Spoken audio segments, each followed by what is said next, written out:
Curry, hounded by Gilyard. Look at Jacob Gilyard with a signature defensive moment. He has been a difference in this basketball game. For three, it's in! Jacob Gilyard! I tell you, he has such a quick release. Cookies.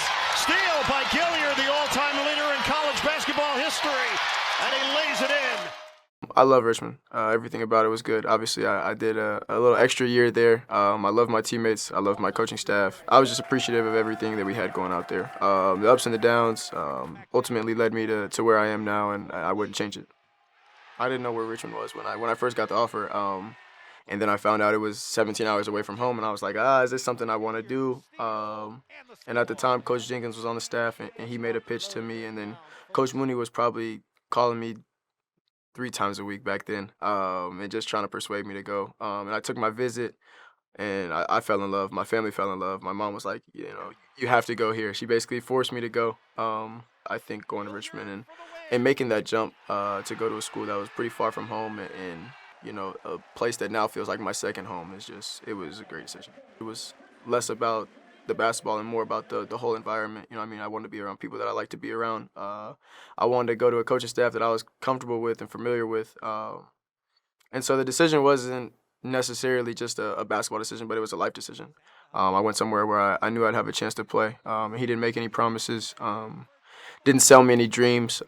He made me come in and work my tail off to get to the point to where I could play as a freshman, and ultimately I did. And then it kept going from there. But Coach Mooney's he's probably my favorite coach I've ever had. I shouldn't say probably. Coach Mooney's my favorite coach I've ever had. And it's less about basketball, more so just who he is as a person and the relationship that we built off the court.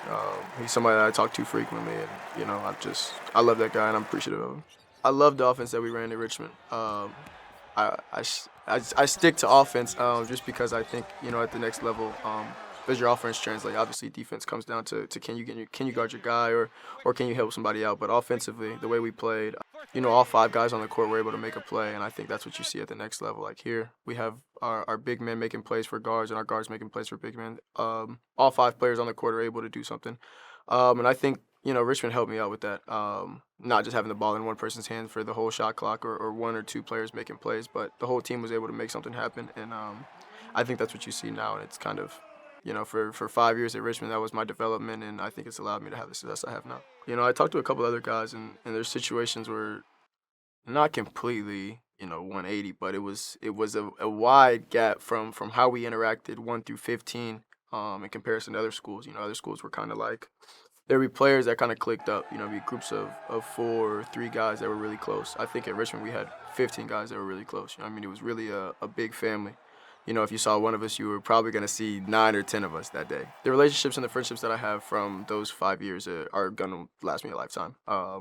Whether it's with the coaches, whether it's with the training staff, the players, student athletes are around the school. It was just an amazing 5 years for me, and I wouldn't have done it any other way.